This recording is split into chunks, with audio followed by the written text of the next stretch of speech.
Teman-teman sekalian, materi hedging itu kan sebenarnya melanjutkan materi derivatif. Dari derivatif itu ada yang berdiri sendiri, maksudnya transaksi derivatif ya. Orang tuh hanya pengen naik turun naik harga, atau derivatif itu jadi dia main cuma spekulasi naik turunnya harga itu. Kalau dia naik kan untung misalnya ya, dia akan dapat selisihnya itu. Itu namanya derivatif ya, derivatif. Jadi unsur derivatif ada yang dia transaksi sendiri, atau tadi dia bagian dari lindung nilai atau hedging. Walaupun sebenarnya agak mirip-mirip itu ya. Tapi kalau jadi nanti teman-teman materinya itu kita tadi sudah saya sampaikan ya, ada 6 gitu ya. Yang sebelumnya yang pertemuan 5 itu kita belajar mengenai derivatif itu sendiri. Jadi derivatif yang transaksinya dia sendiri gitu ya, dia derivatif, nggak ada transaksi utamanya. Jadi derivatif ini nggak terkait dengan transaksi utamanya gitu ya, transaksi utamanya. Jadi dia unsur spekulasi derivatif. Nah, yang ini hedging itu terkait dengan untuk melindungi transaksi utamanya. Baik, kemarin untuk yang pertemuan kelima, yang kita bahas adalah forward, future, dan option gitu ya. Kita sudah membahas tentang forward. Forward sama future itu sama-sama ya, mirip-mirip. Ya, tiga-tiganya mirip ya. Tiga-tiganya mirip, artinya berhubungan dengan masa depan gitu ya. Jadi masa depan tapi nilainya sudah ditentukan di masa kini gitu ya. Jadi kita sudah memprediksi gitu ya. Jadi kita sudah sepakat harga hari ini, tapi eksekusinya nanti masa depan. Nah, gitu. Ya perbedaannya kalau option itu sifatnya opsi ya, sifatnya istilahnya bisa dieksekusi bisa tidak gitu ya. Kalau future forward biasanya itu wajib ya. Jadi maksudnya karena sudah kesepakatan jadi harus dieksekusi. Jadi itu teman-teman ya untuk forward kontrak. Kalau ini future ya, future. Nah ini kan kalau teman-teman lihat modelnya itu kan karena teman-teman ya walaupun ini ada transaksi utama ya, tapi tujuan utamanya teman-teman sebenarnya membutuhkan untuk memperoleh memperoleh harga yang baik lah gitu ya, memperoleh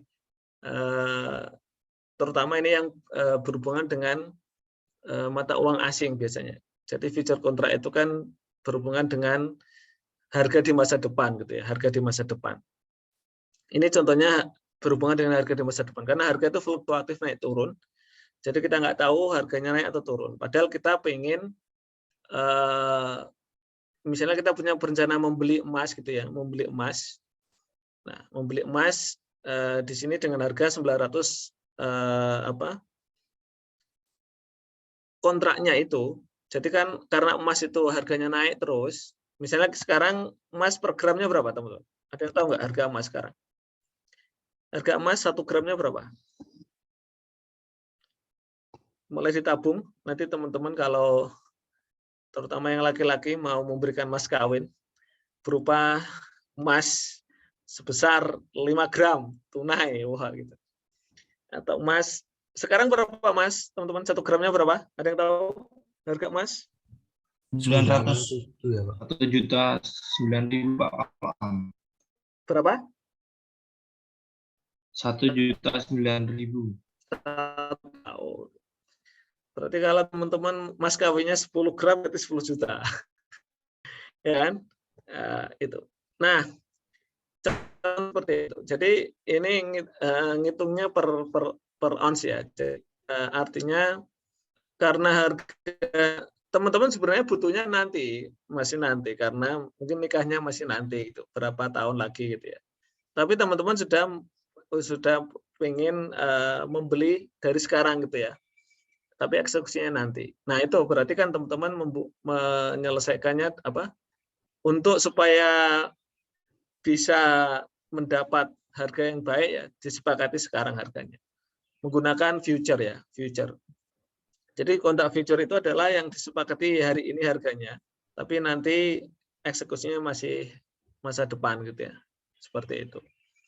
Karena harga emas cenderung naik ya, cenderung naik, makanya misalnya harga sekarang rata-rata 900 gitu ya. Ya sudah, berarti supaya kita dapat harga yang bagus 900, kita bikin kontrak future, sepakat dengan pihak itu bahwa dia mau ya. Ini kan kita membeli future ya. Jadi sekali lagi ini kontraknya future. Future itu bisa diselesaikan secara net atau gross. Kalau net itu berarti teman-teman hanya nyari selisih harganya saja. Kalau harga naik ya atau harga turun, nanti teman-teman tinggal menyelesaikan dengan si pihak lawannya itu. Itu net. Jadi net itu tidak ada transaksi jual beli emasnya dengan pihak lawan future itu. Tapi kalau gross, jadi sekalian gross itu berarti nanti ada transaksi pembelian atau penjualan dengan pihak lawannya itu. Paham ya teman-teman ya? Jelas ya? Jelas, Pak. Nah, kalau net itu hanya sekedar nyari selisih. Nah, kalau teman-teman butuh beli barangnya, teman-teman bisa beli di pasar. Ya, tapi teman-teman kan sudah dapat tadi selisih harga tadi. Sehingga untuk menutupi harga pasar, teman-teman sudah dapat dari transaksi future itu. Paham ya, teman-teman ya? Contoh ini ada 10 kontrak future, satu kontraknya untuk 100 on emas. Jadi total yang kita ini adalah ada 1000 ons emas itu ya. Underlying-nya ada 1000 ons emas. Artinya kita kan pengen berencana untuk membeli gitu ya. Baru berencana, mungkin nanti pengen rencana untuk membeli emas seharga 1000 ons ya, 1000 ons atau 1000 gram misalnya, 1000 ons. Harganya setiap onsnya itu kita sepakati ya dengan lawan transaksi kita future yang jual beli future 900 per on. 900 per on. Nah, karena ini adalah future ya, beda dengan forward. Future itu lebih formal, lebih standar gitu ya, lebih ketat. Jadi ada depositnya. Deposit nanti bisa dikembalikan ya, deposit ini ya, atau bisa dipotong. Jadi deposit bisa dikembalikan. Jadi deposit 10% dari jumlah nosional. Nosional itu jumlah yang tadi kita sepakati berapa, kuantitas yang kita sepakati berapa, itu nosional. Nosional itu berapa tadi, berapa ons atau berapa gram gitu. Seperti itu. Berarti kalau 900 kali berapa tadi kita 1000 ya. 900 kali kan ada 90 kontrak ya. Ada 10 kontrak, jadi 900 kali 10 kali 100 ya. Jadi ada 900.000 itu yang akan kita ini. Nah, 10%-nya adalah 90.000. Berarti nanti saat kesepakatan transaksi ada jurnal margin deposit pada cash. Nah, ini bedanya dengan forward. Forward biasanya tidak ada margin deposit sehingga tidak ada jurnal. Kalau teman-teman lihat di forward itu nggak ada jurnal. Forward nggak ada jurnal. Cuma kesepakatan saja. Tapi kalau future karena ada margin deposit ya, deposit, nah itu di jurnal. Nah, nanti karena ini melewati laporan keuangan ya, ini asumsi laporan keuangannya per bulan gitu ya, atau per triwulan gitu ya. Jadi ini ada penyesuaian nilai wajar. Sehingga makanya di sini diketahui ternyata harga emas naik per 2021 menjadi 950 ons. Padahal waktu 1 Maret itu perkiraan kita masih harga emasnya 900 misalnya. Di sini nggak disebutin. Tapi misalnya anggap saja 1 Maret itu masih 900 gitu ya. Makanya kita buru-buru, ini harga bagus ini lagi turun ya, udah berarti kita sepakat untuk mengikat pada harga 900. Ternyata betul, perkiraan kita betul. Harga emas per 1 Maret naik jadi 950. Nah, di sini kita sudah istilahnya memperoleh keuntungan dari transaksi ini. Kita punya selisih. Padahal harga future kita kan kita sepakati 900. Ya enggak? Sementara sekarang harganya 950. Kita untung berapa? Untung berapa teman-teman? Kita dapat margin berapa? Selisih berapa? 50, Pak. 50 per ons. Ada berapa ons tadi? Ada 100 on, 50 kali 100 on kali berapa kontrak? 10. Jadi 500 kali 10 kali 100. Jadi 50.000. Nah, ini gitu ya. Jadi ini asumsi future apa akan terus akan kita perpanjang sampai selesai. Jadi kita mengakui mengakui keuntungan. Maksudnya gimana, Pak? Yes, artinya kan kesepakatan kita future kita sampai 31 Mei gitu ya.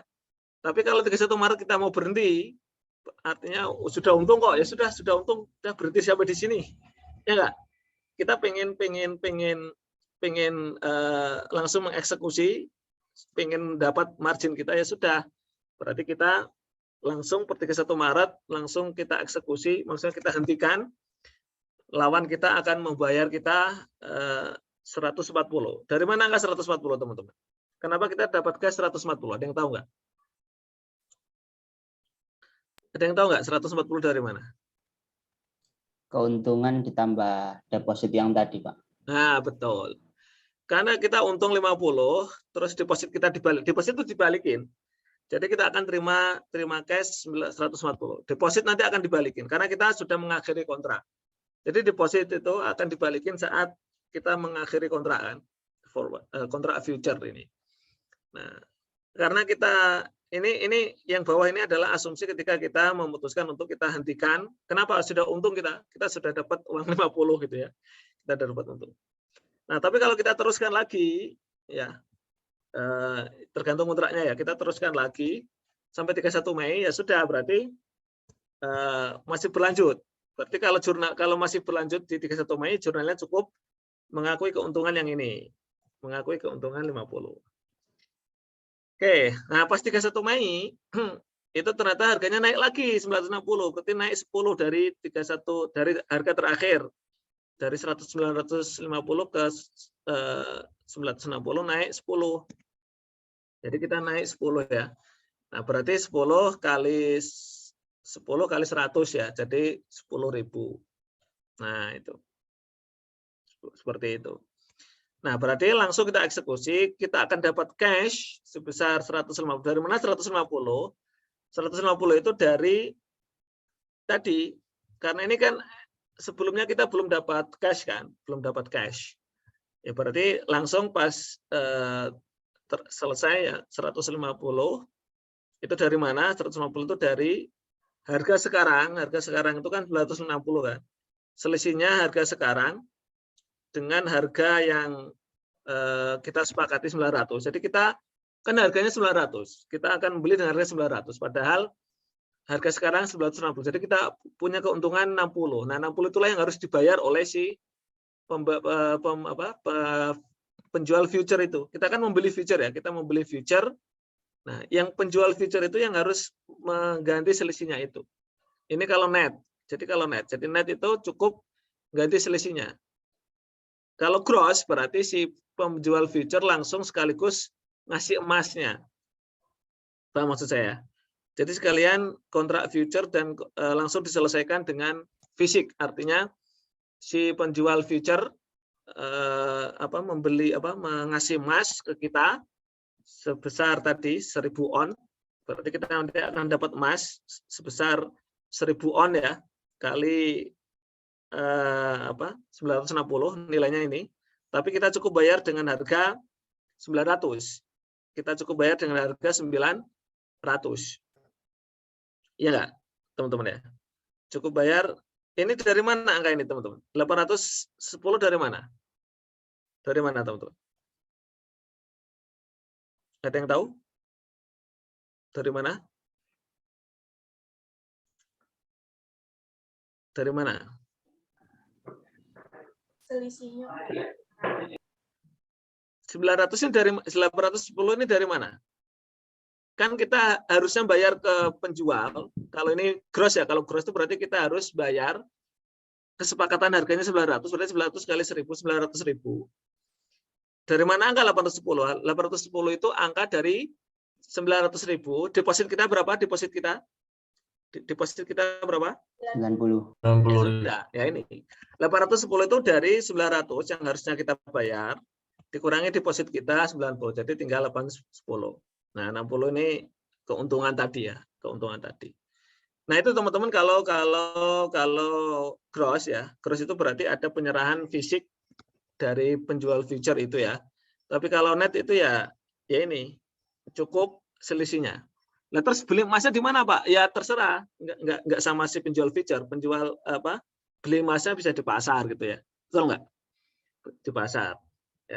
Ya harganya masih sama 960, tapi kan kita udah pegang duitnya kan, udah pegang duit selisihnya itu. Nah, kira-kira seperti itu teman-teman. Bisa dimengerti nggak? Halo? Iya, Pak. Bisa, Pak. Bisa, Pak. Oke. Nah, itu sebenarnya bersama dengan option ya, option mirip-mirip lah option. Maaf Pak, izin bertanya. Ya, Pak, berarti margin deposit di sini itu dianggap kayak semacam uang muka gitu kah? iya. Atau Tapi gimana? kalau uang muka biasanya kan nggak dibalikin.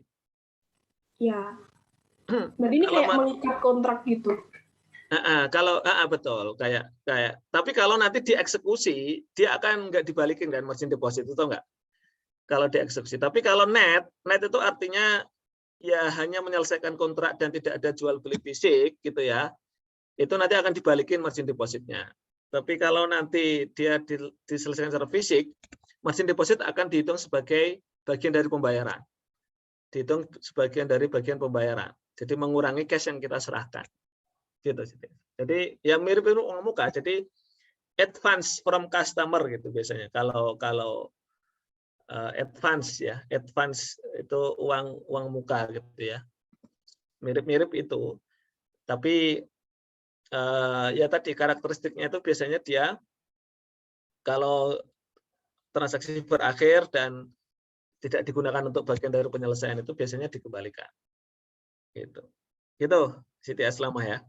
Ya Pak, terima kasih Pak. Sama-sama. Ya kayak mirip-mirip jaminan itulah ya. Tanda jadi jaminan deposit. Kayak kita teman-teman kalau ngekos itu ada depositnya enggak? Bayar kosan itu, kontrak. Ada depositnya enggak? Enggak ada ya? Langsung bayar ya? Langsung bayar ya? Saya ada apa pernah?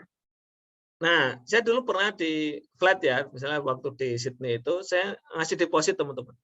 Deposit. Terus per minggu ya juga bayar ya. Per 2 minggu, saya kalau nggak salah dulu bayarnya per 2 minggu bayar. Atau per bulan, saya lupa ya. Bayar gitu ya. Bayar. Nanti begitu saya menyelesaikan kontrak berakhir, deposit saya dikembalikan. Jadi uang saya dikembalikan. Uang bisa dikembalikan secara full atau dipotong. Nah, makanya apa dipotong ya? Karena kontraknya itu kalau ada kerusakan, ya itu bisa dipotong dari situ deposit. Misalnya ya, asalnya dapurnya itu bersih, kita meninggalkan dengan ada yang kebakar sedikit, itu biasanya deposit kita dipotong. Makanya waktu saya meninggalkan unit itu, kita bersih itu teman-teman. Kita gosok dapurnya, kita bersihin gitu ya. Soalnya nanti diinspeksi, agennya akan datang memeriksa, bersih ya, berarti dikembalikan full. Itulah margin deposit seperti itu. Nah, untuk option mirip-mirip ya. Option itu biasanya berhubungan dengan surat berharga biasanya option itu. Biasanya. Walaupun tidak hanya itu ya, tapi biasanya digunakan untuk saham. Walaupun selain saham juga bisa pakai option. Ya, ada call option, ada put option. Kalau call option itu opsi untuk membeli, ya artinya kita mau membeli, kita sepakati harganya hari ini mau beli dengan harga berapa, exercise-nya. Kalau put option itu kita ingin menjual, berarti menjualnya dengan harga berapa. Jadi itu call dan put option. Gitu. Nah, tapi kalau forward sama future tidak ada istilah call sama put ya. Ya forward bisa menjual, bisa membeli. Future juga bisa membeli, bisa menjual. Ya. Tapi namanya tetap forward future ya. Tapi kalau option untuk membedakan, kalau membeli ya, kalau nanti kontraknya membeli ya, itu call, tapi kalau nanti kesepakatan untuk menjual itu namanya put. Seperti itu. Nah, itu teman-teman. Makanya ini ada orang berspekulasi ya. Jadi berspekulasi ini harga saham naik atau turun gitu ya. Nah, ya bisa jadi dia hanya untuk, bisa jadi teman-teman rata-rata orang main derivatif ini hanya untuk nyari marginnya. Belum tentu dia ingin membeli barangnya, paham maksud saya? Dia hanya, ini kayak pasar jual beli naik atau turun, naik turun. Jadi kayak gambling gitu, paham ya maksud saya? Jadi kayak gambling ini. Makanya ini contohnya langsung beli dua sekaligus dia. Kayak tebak-tebakan, paham maksud saya? Ini kayak tebak-tebakan harga gitu ya nggak? Saya beli harga sekian, ini saya prediksi naik, ini prediksi turun. Nah, jadi makanya ini kayak kayak tebak-tebakan itu. Nah, ini ada orang jual call option ya, dia beli call option dengan harga misalnya ini kan harga saham 20.000, harga saham 20.000. Di sisi lain dia beli membeli opsi jual dengan harga 16.800 dan membeli opsi beli dengan harga 22.000. Nah, seperti itu.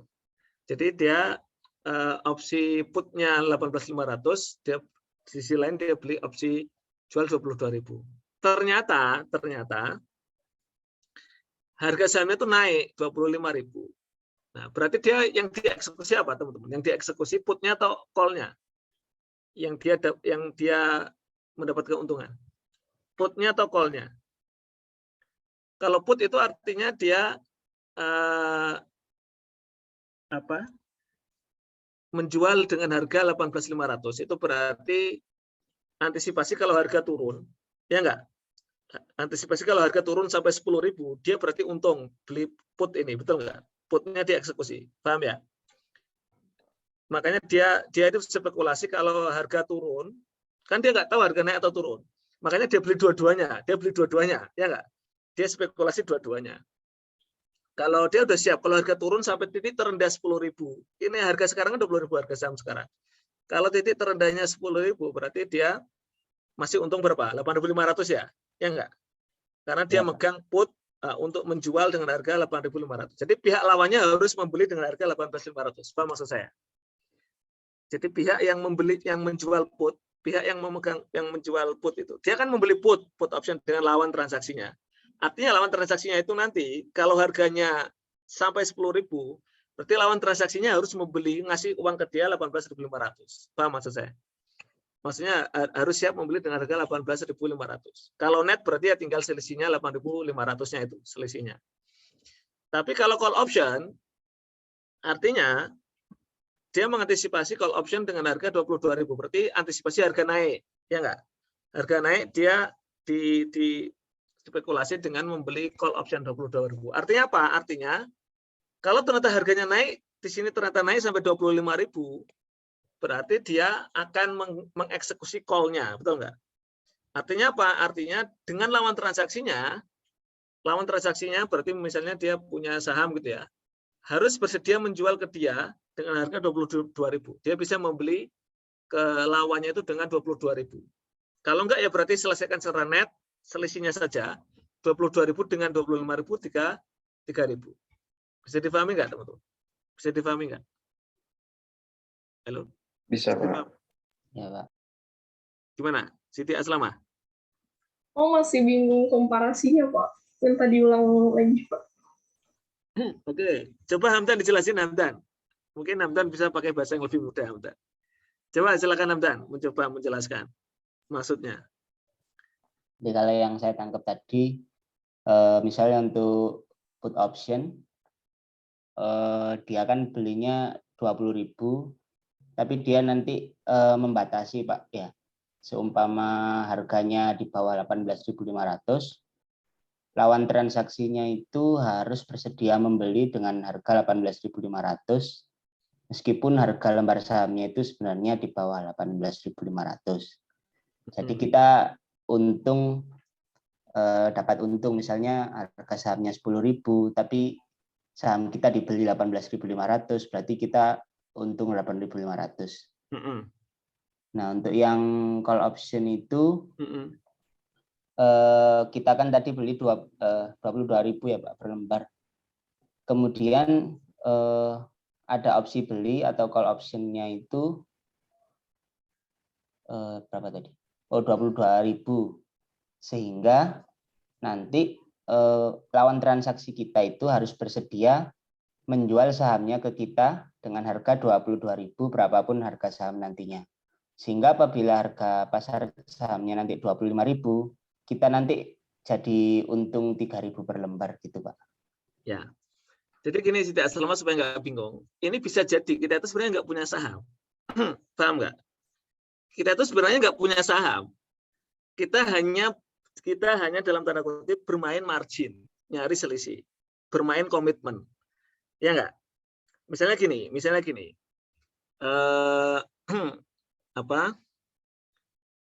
Yang paling gampang logikanya begini. Kita sama-sama statusnya hari ini saya nggak punya saham sama sekali. Saya hanya beli put sama call. Paham maksud saya? Ini ceritanya begitu. Ketika saya beli put, berarti saya asumsinya, saya kan nggak tahu ini naik atau turun. Oh berarti udahlah jaga-jaga. Kalau asumsi harganya turun, berarti saya beli put, ya beli put untuk menjual saya pagari dengan harga 18.500. Karena prediksi saya turunnya sampai di bawah itu. Prediksi saya sampai 10.000. Misalnya itu benar terjadi 10.000. Loh kan kita nggak punya saham Pak. Ya sudah, saya beli dulu, saya pakai uang saya dulu, saya beli saham di pasar harga 10.000. Betul nggak? Betul nggak? Terus saya eksekusi put, saya jual saham saya yang 10.000 kepada yang punya put, megang put tadi itu ya, yang lawan transaksi saya itu, dan dia akan beli dengan harga 18.500. Paham maksud saya? Jadi kita untung 8.500 itu.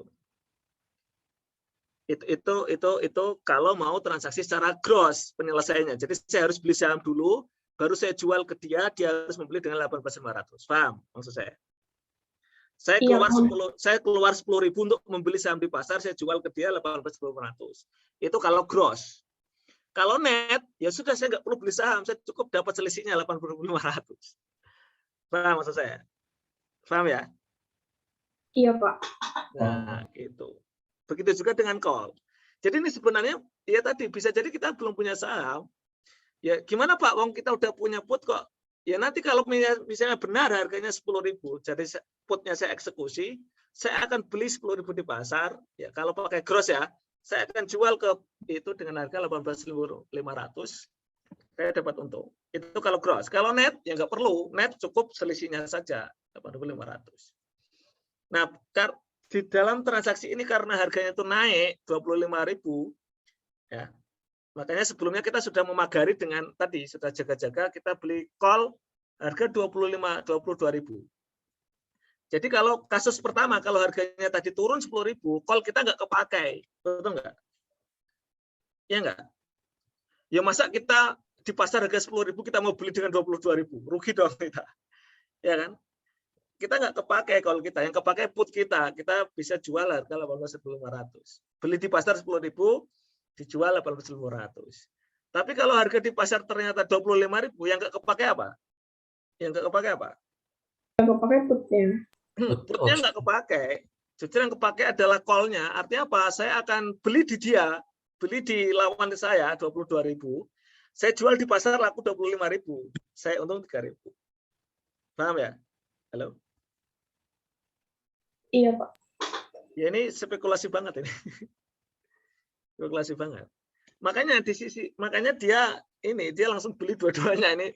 Ya tadi dia nggak punya saham, biasanya nggak punya saham. Dia hanya bermain net tadi. Dia bermain net. Jadi penyelesaiannya secara net. Ya gitu ya.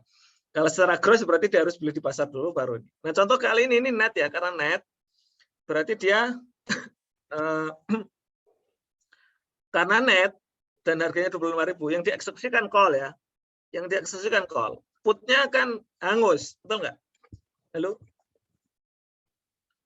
Iya, Pak. Karena putnya hangus, dia rugi. Dia rugi.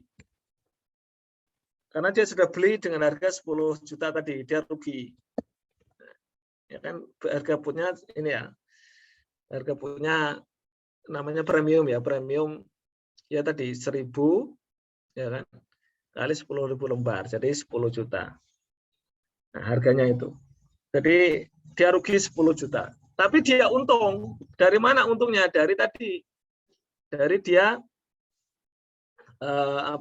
call tadi, call option itu. Kan call-nya itu dia bisa membeli dengan harga 22.000, padahal harga pasar 25.000. Dia untung berapa, teman-teman? Untung berapa? Untung 3.000 per lembar. Ada berapa lembar yang kita sepakati notionnya ya 10.000 lembar. Jadi 3.000 kali 10.000 30.000. Ya itu. Karena ini net, kita nggak perlu fisiknya, jadi kita cukup perlu selisihnya saja. Jadi kita cukup perlu selisihnya 30.000, kita terima cash selisih tadi itu. Terus call option yang tadi dikurangi harga belinya tadi ini, yang ini. Nah, kita untung 20.000. Ya kan? Jadi untung kita 20 juta. Dari mana 20 juta tadi?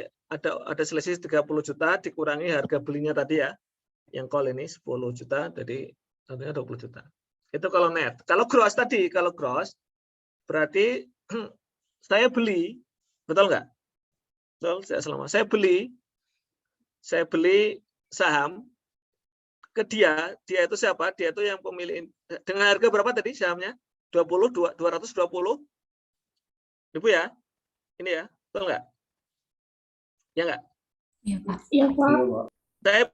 Saya beli saham ke dia seharga 220.000, tapi saya dapat saham yang senilainya berapa kalau dipasarkan? Dinilai wajarnya 250.000 atau 50 juta. Jadi saya beli ke dia cashnya 220, tapi saya dapat saham senilai 25 kali itu 250. Jadi saya untung di sini. Seperti itu. Itu kalau gross. Kalau net ya nggak perlu beli sahamnya, cukup selisihnya saja. Gitu. Clear? Halo? Clear? Izin bertanya, Pak. Ya. Tadi kan sempat jelaskan bahwa ketika harganya itu turun sampai 10.000 gitu, Pak. Kemudian kita kan punya put option 18.500. Keadaannya kita belum punya saham, kemudian kita beli dulu ke pasar dengan harga 10.000. Iya. Kemudian dijual dengan 18.500, jadi kita untung 8.500 kan, Pak. Iya. Nah, pertanyaannya, kenapa ada orang yang mau beli put option kita ya, Pak? Padahal kan harga di pasarnya itu 10.000 gitu. Kenapa ada yang...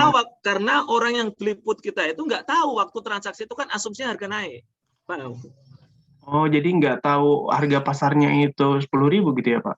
Bukan. Waktu transaksi 18.500 itu kan dilakukan sebelum gini. Itu kan 1 Maret kan. 1 Maret orang nggak 1 Maret harganya masih 20.000. Paham sih, tidak? Iya, Pak. Jadi kesepakatan put sama call itu disepakati 1 Maret. Di 1 Maret sepakat kalau mau beli put exercise-nya 18.500, kalau call exercise-nya harganya 22.000. Kita nggak tahu nanti eksekusinya kapan? 20 Maret. Jadi sebenarnya nanti beli sahamnya atau eksekusinya itu 20 Maret. Sementara kesepakatannya transaksinya 1 Maret. Paham sih, Dan? Oh, iya, Pak. Jadi ini spekulasi, orang tuh ya, saya nggak mengatakan gambling ya, kalau gambling nanti kan ini ya. Jadi spekulatif banget ini, betul nggak? Iya, Pak. Baik saya sebagai pembeli put maupun yang menjual put sama-sama spekulasi, ya nggak? Iya, Pak. Sama-sama spekulasi. Makanya kalau saya untung, Zidane rugi sebagai penjual put. Kalau saya rugi, Zidane yang untung. Paham maksud saya? Ya nggak? Iya, Pak. Ya. Ya tadi saya beli put 18.500. Kalau harga sampai 10.000 saya yang untung. Yang penjual putnya yang rugi tadi, maka Zidane kok dia mau Pak beli 18.500? Ya mau, yang sudah disepakati 1 Maret. Uang ini transaksinya eksekusinya 20 Maret.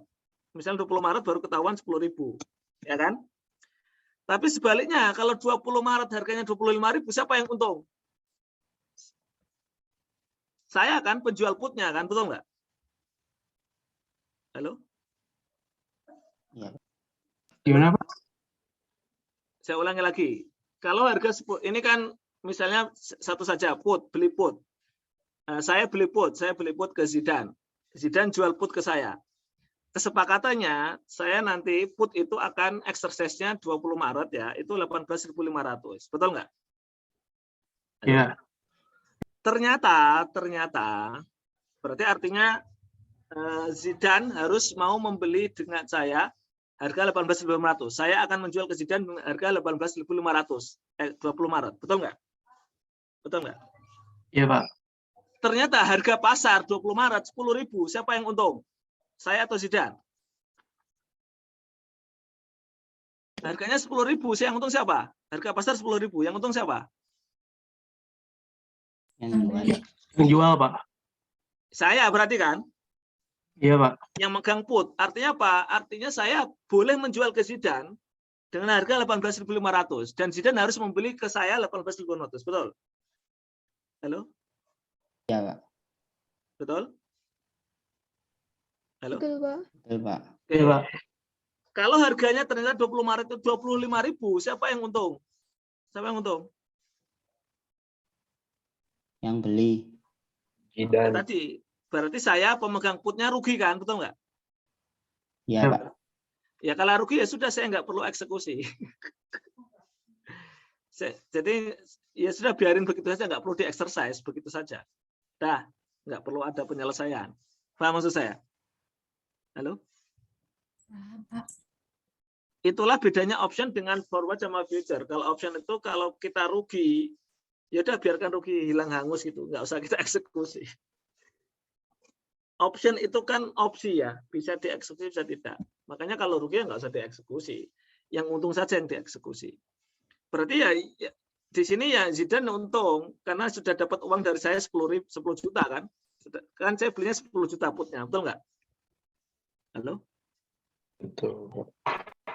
Karena harga naik sampai 25 juta, ya harga pasar kan 25 juta. Mendingan saya jual ke pasar 25 juta daripada saya jual ke Zidane harga 18.500, betul nggak? Halo? Iya, Pak. Nah, ya sudah saya nggak eksekusi option itu, ya udah. Saya rugi 10 juta, saya rugi. Gitu maksudnya. Jelas ya? Halo? Ya, Pak. Dapat dimengerti, Pak. Terima kasih, Pak. Ya, sama-sama. Tapi sekali lagi, penyelesaian kalau kita eksekusi, kita harus beli saham dulu atau ini nggak harus. Tadi maksud saya, kalau secara net cukup selisihnya saja. Jadi nggak perlu kita ngerain saham gitu, ngerain atau beli saham. Jelas ya? Halo? Jelas, Pak. Oke, selesai untuk derivatif. Nah, nanti kalau hedging itu ada transaksi utamanya. Artinya kita punya transaksi jual beli gitu ya. Nanti untuk melindungi, misalnya kita punya utang atau piutang gitu kan. Nah, itu pakai hedging ya tadi untuk melindungi kurs misalnya. Nanti kita bisa pakai derivatif. Jadi nanti jurnalnya ada dua. Pertama menjurnal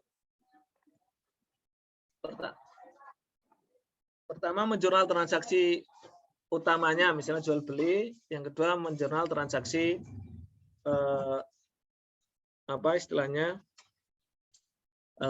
tadi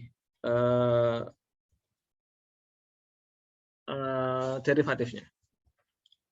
Oke teman-teman, silakan kalau ada pertanyaan. Izin bertanya, Pak. Ya, silakan. Dari tadi kan ada gain on call option sama gain on option sama future contract itu. Itu kalau dia di antara tanggal neraca itu masuknya berarti ke OC ya, Pak? Gain-nya. Gain-nya? Iya. Oke, sebentar.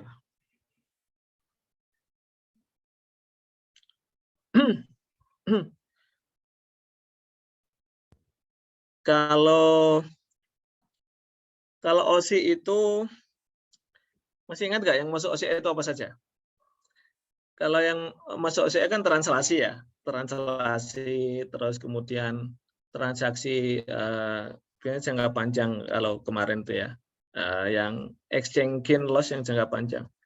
Kalau ini, kalau gain karena ini ya, sebentar, ini masuk OCE atau masuk laba rugi? Kita cek dulu. Ini harus lihat standar nih. Tapi kalau lihat ininya, ini masuk laba rugi nih, Wira ini. Karena kalau OCI itu biasanya ada keterangannya OCI, langsung OCI akunnya. Ya kan? Ini kalau ada gain loss itu berarti laba rugi. Kecuali kalau nanti ada keterangan OCI ya. Nah itu. Jadi kalau OCI itu biasanya akunnya itu langsung OCI. Nanti kayak di akun hedging gitu ya, nanti ada OCI gitu.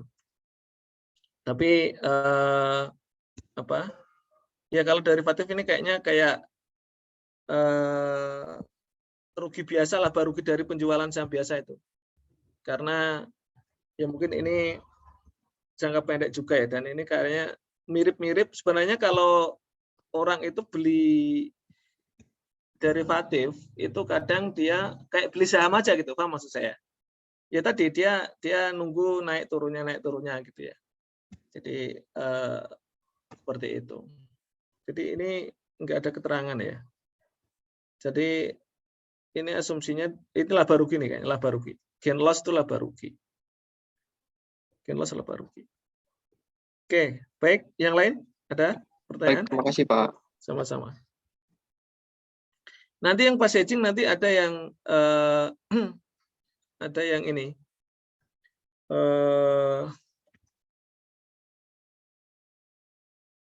Apa istilahnya? Ada keterangannya nanti. Oke. Silakan kalau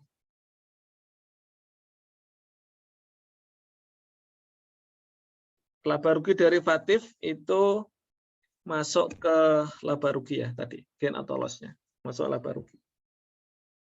Oke, silakan kalau ada pertanyaan.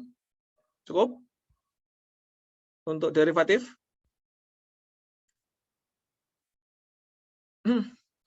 Kalau yang forward sebelumnya ini ada ini ya, ada faktor present value ya. Kalau future sama option ini kan kebetulan tidak ada informasi mengenai suku bunga, jadi teman-teman tidak perlu diskonto gitu ya. Nah, tapi kalau forward teman-teman perlu hitung diskontonya. Jadi tadi itu perlu didiskontokan ya, dihitung faktornya, dibagi dengan faktornya di diskontonya. Nah, ini yang sudah kita bahas di pertemuan sebelumnya.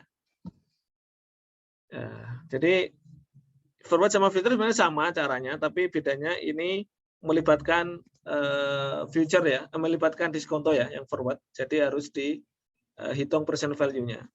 Kalau ini tidak, ini diabaikan present value. Jadi ini nilainya diabaikan ya, tidak dihitung present value-nya.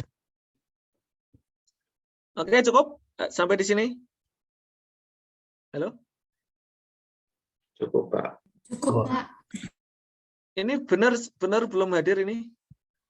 Halo? Enggak hadir? 2 orang? Asobri sudah, Pak. Lah terus siapa yang ini? Gantinya Asobri siapa berarti yang keluar? Asobri masuk, yang keluar siapa? Wah ini repot kalau online itu ini ya, nggak ketahuan ini ya. Kalau online nggak ketahuan. Absen 14. 14 siapa 14? Loh Wira berarti. Ya, gangguan jaringan. Oh ya Wira tadi habis bertanya ya Wira ya. Asobri mana Asobri? Kita permisi dulu, mana Asobri? Halo, Asobri? Apakah hadir Asobri? Atau yang hadir laptopnya saja ini? Halo?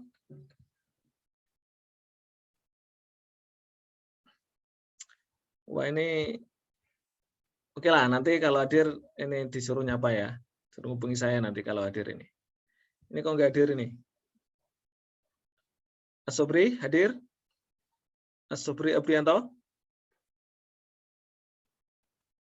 Oke. Baik. Ya, gimana Asobri hadir?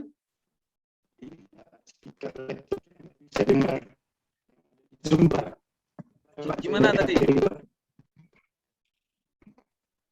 Halo, suara putus-putus. Tadi gimana? Telat masuk ada kendala apa tadi, Asobri?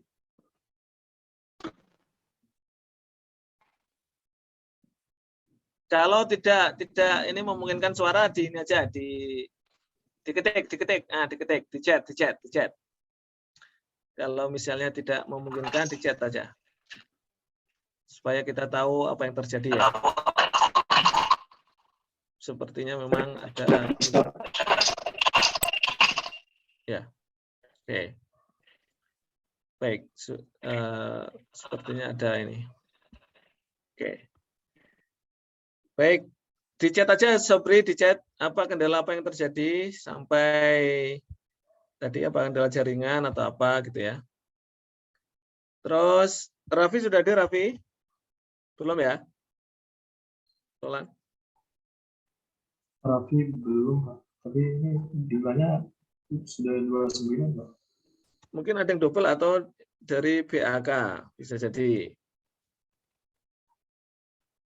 Atau ada yang double. Siapa yang double? Oh, Asobri 2 kali. Nah, Asobri 2. Jadi Roland, kita jangan terkecoh dengan jumlah dulu Roland, ya kan? Kadang ada yang double, jadi harus kita cek. Ini Asobri kayaknya mencoba 2 reverse dulu, Pak, buat ngecek suaranya. Berarti Raffi belum hadir kan? Iya, Pak, belum, Pak. Oke. Ada kabar? Sudah dihubungi sama GA-nya, sama saya juga belum bisa, Pak. Ini 1 jam loh ya. Keterlambatan 1 jam gimana teman-teman? Tanpa ada keterangan. Kita kesepakati apa nanti? Nanti ya, ini kan belum ini. Sepakatinya apa? Dibiarin begitu saja, kasihan Pak, biarin aja. Kalau gitu nanti wadah ini semua. Atau apa sepakatnya? Dikurangi poin, berapa poin? Sepakat? Nah, ditulis di notulen ya, Roland ya. Nanti mungkin mulai UAS ya, mulai setelah UTS, tolong yang terlambat ditulis ya. Tidak cuma yang bertanya saja, yang terlambat nanti ditulis. Terlambatnya berapa menit, nanti kan beda-beda, ya kan? Jadi gitu. Dihitung terlambat ketika sudah dimulai dengan doa. Sepakat? Sepakat.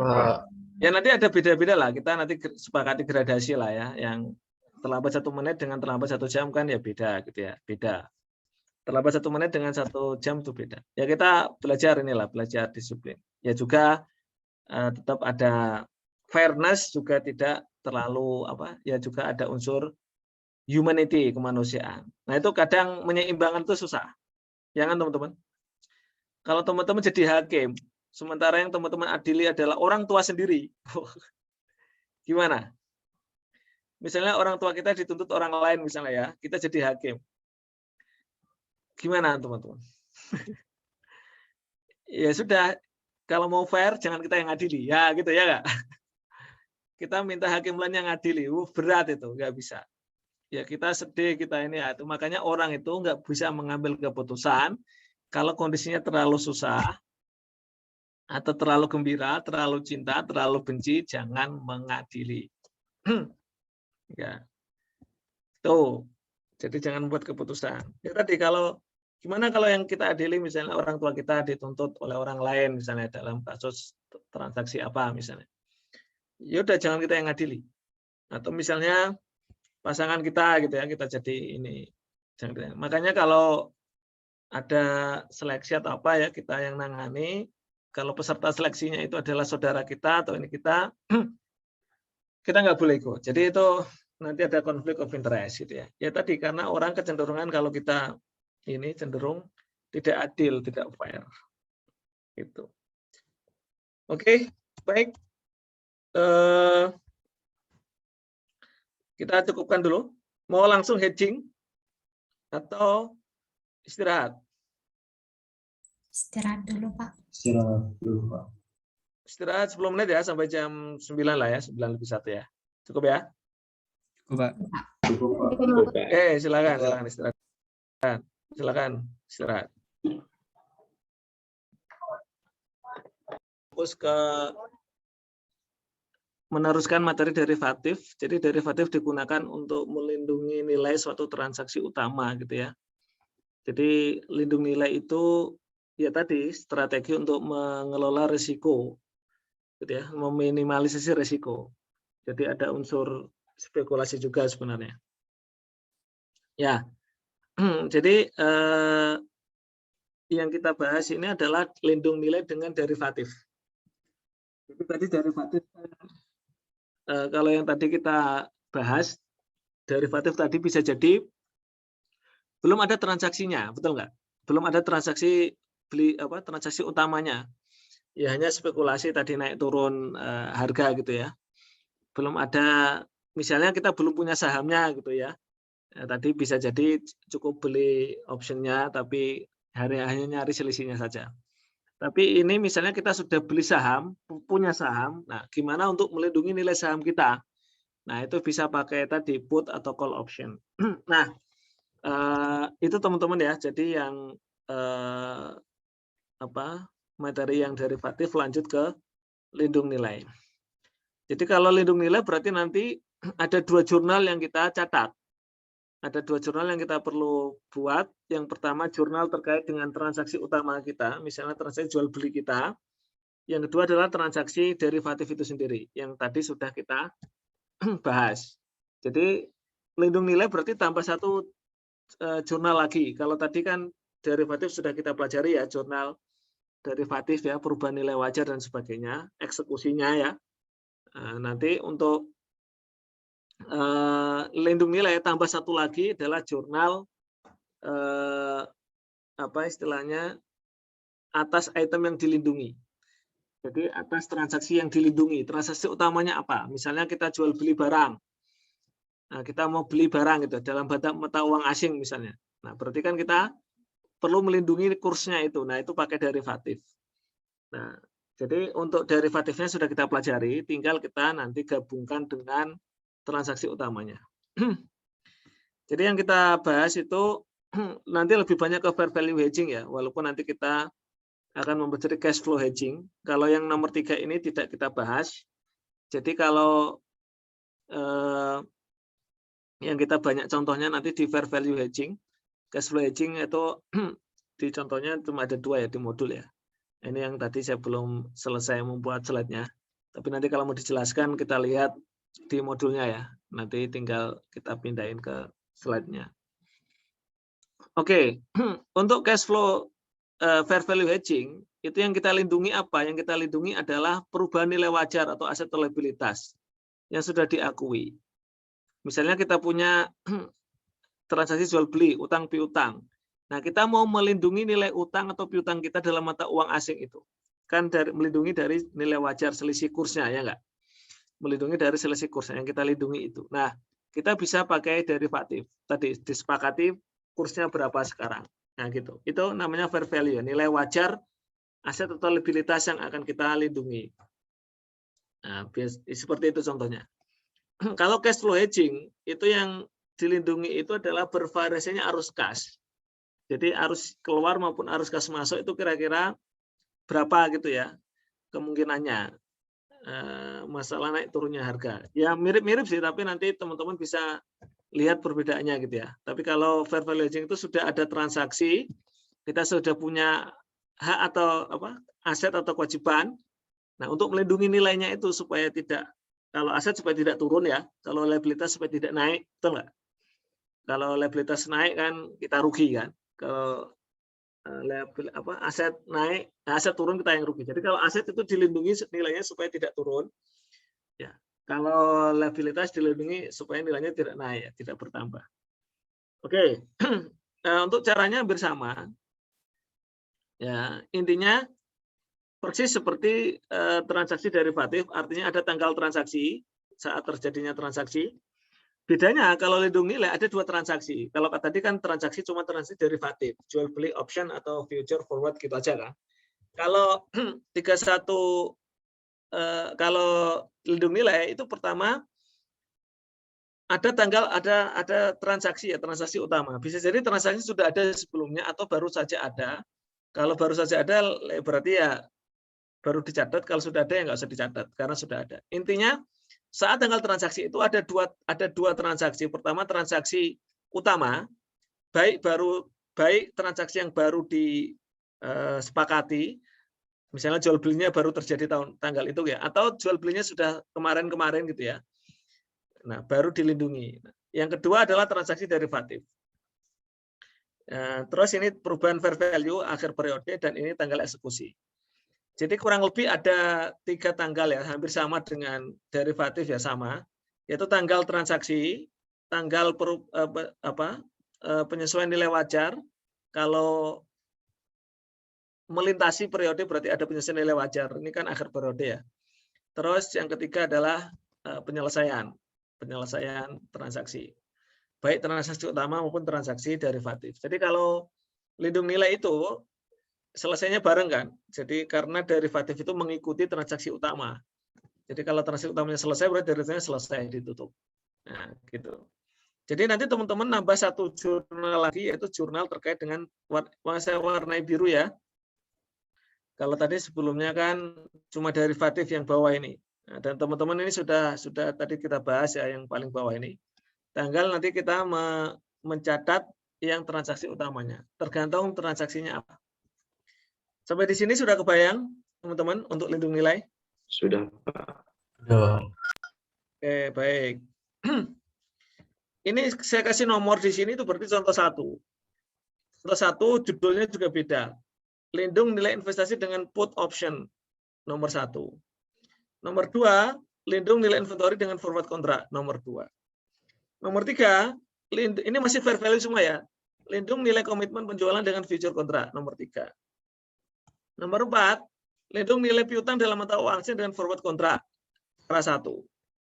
Masih nomor 4 pakai cara 2. Nomor 5, nilai utang dalam mata uang asing dengan forward kontrak. Ini cara 2 ya, nilai mata uang asing ini. Jadi ada 5. Untuk cash flow ya, cash flow contoh 6 ya, cash flow. Cash flow berarti 6 atau 1 ya? 1 ya ini ya. Contoh 1. Contoh 1 untuk cash flow hedging. Nah, ini belum. Nanti kita jelasin yang ini. Jadi yang banyak memang contoh tentang fair value hedging.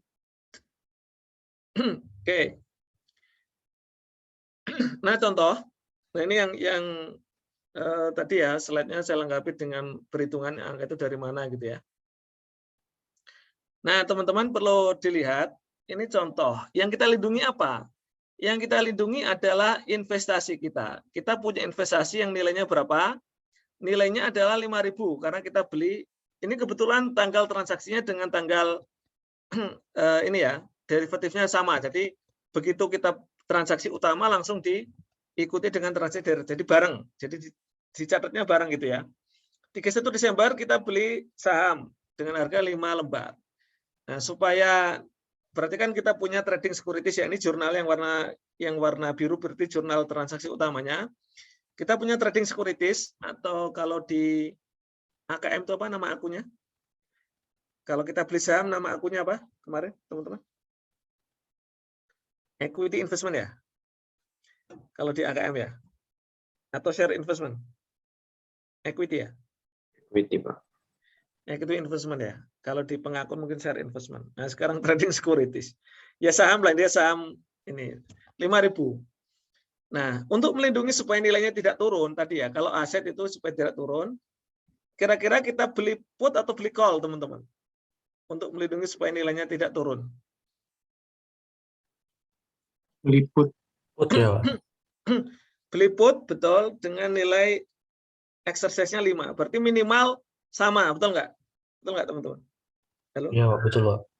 Betul. Artinya kalau nanti nilainya itu di bawah 5, berarti 4, berarti kita masih tidak rugi ya. Kita artinya masih bisa jual dengan harga yang sama dengan harga harga beli kita. Jadi kita nggak rugi kalau kita mau jual. Nah, itu maksudnya put ya, put option. Jatuh temponya 31 Juli. Penyelesaian secara net. Net itu berarti tidak perlu nyerahin saham. Ingat ya, kalau net itu berarti hanya nyari selisih, tidak ada eksekusi penyerahan saham, tidak ada terjadi jual beli saham di situ. Oke. Maksudnya dengan pemilik put ya, dengan penjual put. Nah, harga sahamnya ternyata betul teman-teman, ternyata harga sahamnya turun sesuai prediksinya dia. Sesuai prediksinya dia, harga saham turun.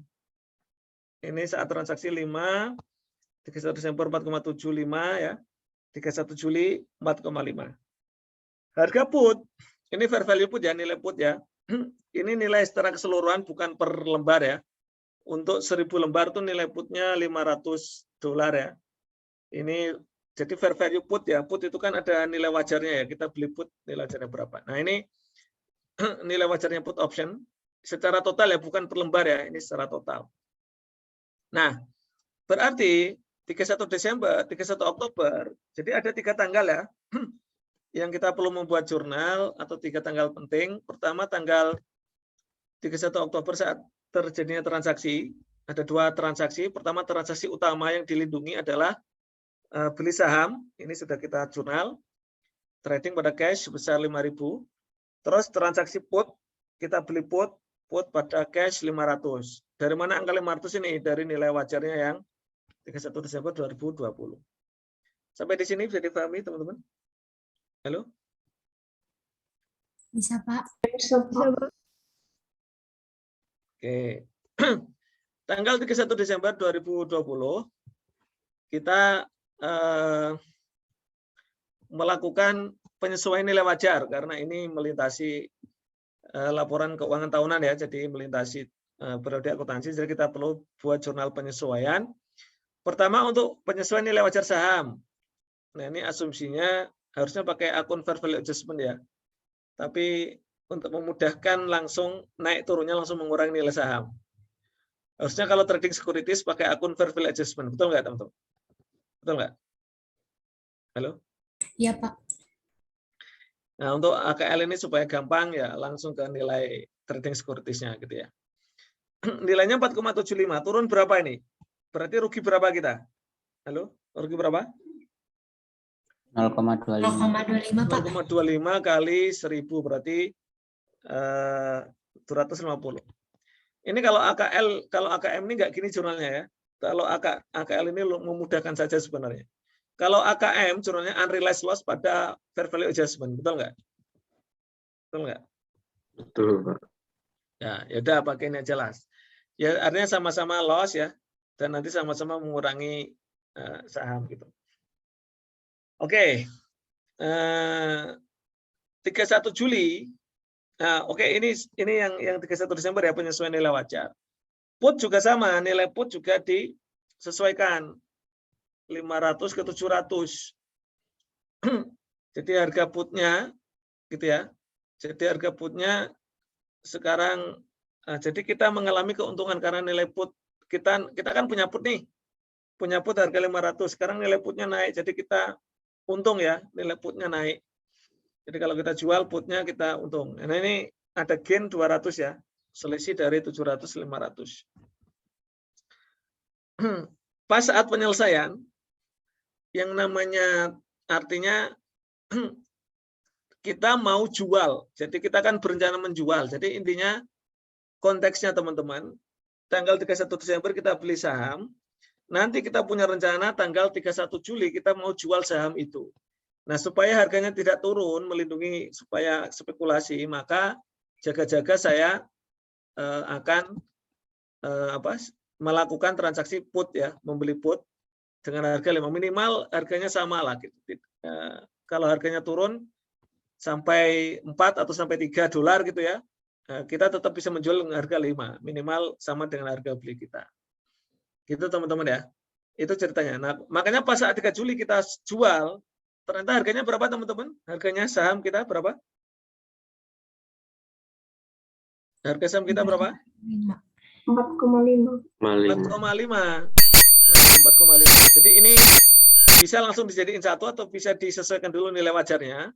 4,5 awalnya 475 ya tadi yang 475, sekarang 4,5 turun lagi 0,25. Jadi kita rugi 250. Terus ketika kita jual kita cuma dapat cash 4.500 ya. Trading seperti 4.500. Jadi ini jurnal untuk yang transaksi utamanya tadi yang dilindungi, yaitu trading securities yang dilindungi. Seperti itu teman-teman. Bisa dipahami? Halo? Bisa, Pak. Bisa, Pak. Oke. Nah, oke, kita loss di sini. Tapi kita gain di put, betul nggak? Halo? Iya, Pak. Jadi artinya kita terima cash, ya nggak? Kita kan terima cash dari yang jual put ke kita, gitu ya. Jadi pertama kita sesuaikan nilai put, jadi nilai put kita naik lagi ya 700-900 gain ini. Nah, terus kita kita akan terima cash ya 500 dari 500 dari mana? Teman-teman dari mana angka 500 ini? Halo? Teman-teman tahu nggak angka 500 ini dari mana? Ini bukan sesuatu. Angka 500 dari mana nih? Waktu pas awal tadi, Pak. Kembalian put option tadi. Iya. Ya, jadi ini jadi intinya kita menjual kan dengan harga ini kan selisih berapa tadi teman-teman? Kalau teman-teman lihat, ini sebenarnya angka ini itu bisa jadi rumusnya, ini saya ganti rumusnya supaya teman-teman ini. Artinya ini diselesaikan secara net. Net itu berarti kan ada selisih ya enggak? Halo? Iya, Pak. Selisih antara spot rate dengan exercise price-nya. Tadi spot rate-nya berapa harga per 31 Juli? Harga wajar saham berapa? 4,5. 4,5. Sementara exercise price-nya sesuai put-nya berapa? 5. 5. Berarti ada selisih berapa? 0,5. Nah, itu sebenarnya cash-nya itu 0,5 itu. Jadi cash-nya itu 0,5 kali, berarti ini supaya teman-teman kayak ini ya. Jadi selisihnya itulah yang akan kita peroleh dari si yang jual put ke kita itu. Paham ya? Jadi kita akan dapat selisihnya. Kan kita sepakat tadi yang namanya yang namanya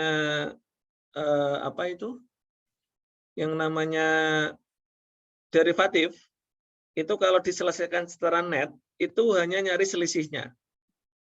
Selisih antara tadi harga yang disepakati di awal dengan harga sekarang. Harga yang seperti di awal kan untuk ini kan karena ini konteksnya adalah melindungi nilai saham.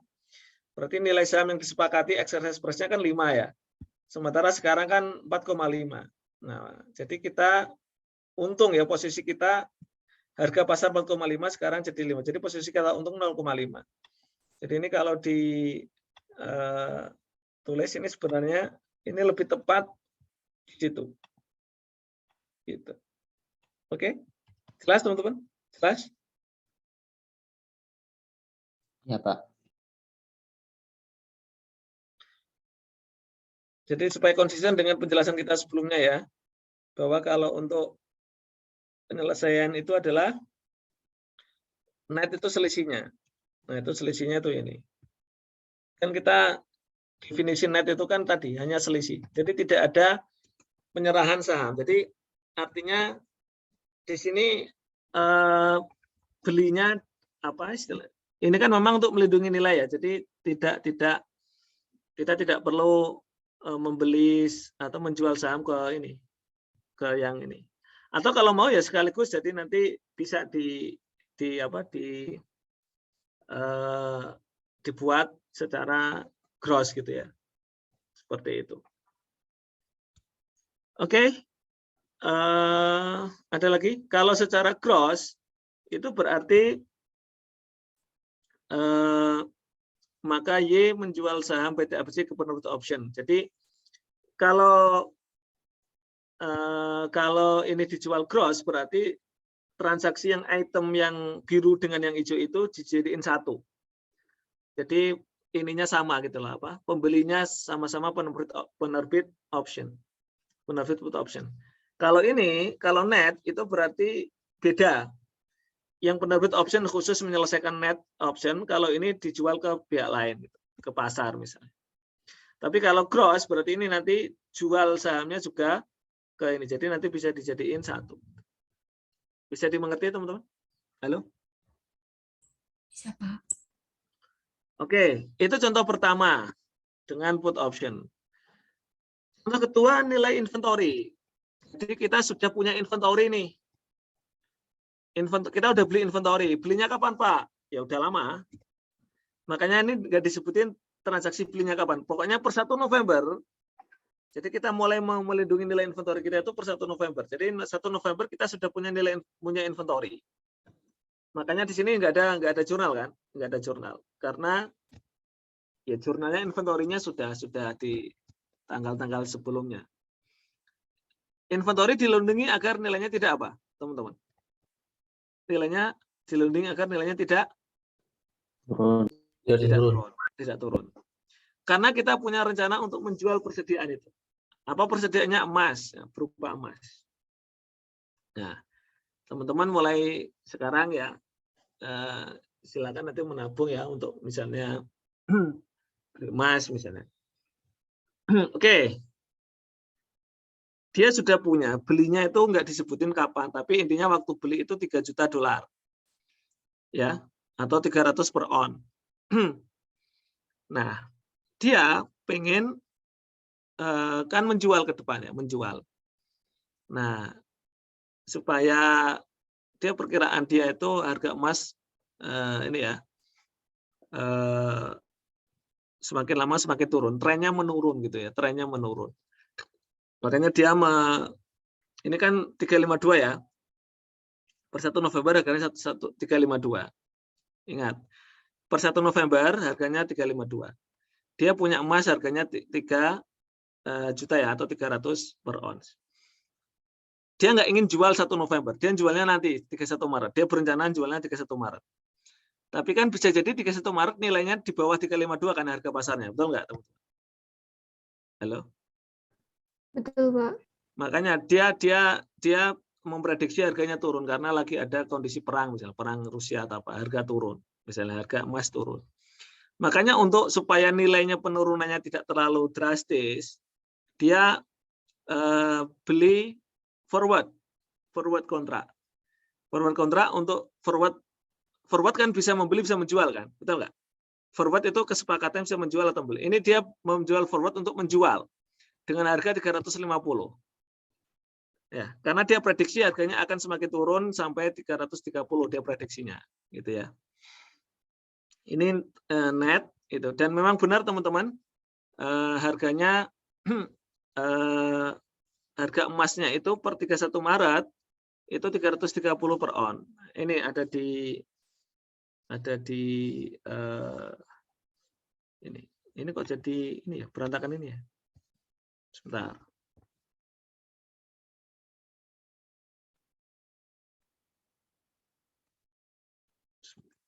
Oke, ada pertanyaan nggak teman-teman? Ceritanya bisa dipahami nggak ceritanya? Bisa dipahami ceritanya? Halo? Bisa, Pak. Bisa, Pak. Oke. Nah. Oke. Ya sudah, ini sudah bisa dilihat ya, dibaca. Nah, ini. Jadi tadi saya sampaikan bahwa ini ada 2 transaksi utamanya adalah persediaan ya. Jadi dia punya persediaan. Nah, yang kedua adalah forward derivatifnya. Per tanggal 1 November sama-sama nggak ada jurnal. Kenapa? Karena inventorinya ini sudah dibeli ya, sudah ada sejak sebelumnya. Terus untuk derivatif, kalau forward tidak ada jurnal. Ya, tidak ada jurnal. Terus, nah saat akhir periode, nah ini perlu disesuaikan nilai wajar. Nah, spot rate ini adalah nilai spot rate-nya emas maksudnya, nilai wajarnya emas, spot rate ini. Yang awalnya 352 per 1 November turun 342. Ada penurunan 10. Nah, berarti 10 ini rugi ya, rugi inventorinya rugi. Inventory loss 100.000. Inventorinya berkurang. Untuk derivatif juga sama, nilainya turun ya. Kalau ini derivatif nilainya turun, karena ini derivatif penjual, jadi dia gain. Betul nggak teman-teman? Halo? Iya, Ada, Pak. Karena ini adalah posisinya dia menjual, ya. Makanya teman-teman gain atau karena derivatif itu dilihat dari posisinya. Karena ini dia posisinya adalah menjual, forward untuk menjual. Kesepakatannya kan derivatifnya menjual harga 350, gitu ya. Nah, ternyata harga pasarnya derivatif 340, gitu ya. Nah, berarti dia untung 100.000. Ini gain dia, untung 100.000. Kalau membeli sebaliknya ya, kalau membeli dia rugi gitu ya. Kalau membeli, ini kan menjual. Oke, nah saat penyelesaian kita lihat saat penyelesaian.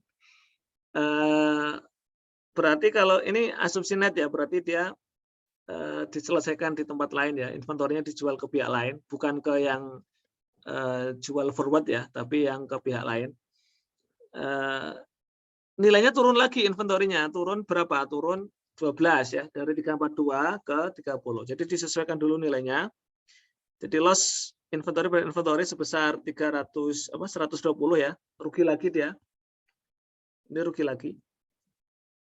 Jadi rugi lagi ya. Terus dijual, karena dijual harganya 330 ya, berarti cash 3.300.000. Sales. Nah, ini 2780 dari mana teman-teman? Nah, bukan asumsinya ini. Tadi harga perolehan berapa tadi harga perolehan awalnya? Harga perolehan berapa tadi? 3 juta. 3 juta. Terus dikurangi kerugian berapa tadi? Kerugian 31 Desember? 100.000. 100.000. Nah, ini saya tulis gini. Terus dikurangi kerugian lagi per 31 Maret berapa? 120. 120. Berapa jumlahnya? Pas ya? 2780. Nah, 2780. Nah, ini dari sini angkanya. Nah ini. Dari sini angkanya. Bisa dipahami? Halo? Bisa dipahami? Bisa, Pak. Iya, Pak. Oke. Untuk transaksi forward sama ya, forward disesuaikan nilainya. Jadi ada gain lagi dari forward dari 340 ke 330 sama 100.000. Terus pas forward, ingat teman-teman, ada selisih berapa? Ada selisih berapa? Kan sepakat forward tadi berapa? Kalau mau dieksekusi, jualnya 300 berapa? Sepakat forward tadi berapa? Untuk menjual dengan harga berapa? 350, Pak. 350. Sedangkan harga pasar sekarang berapa?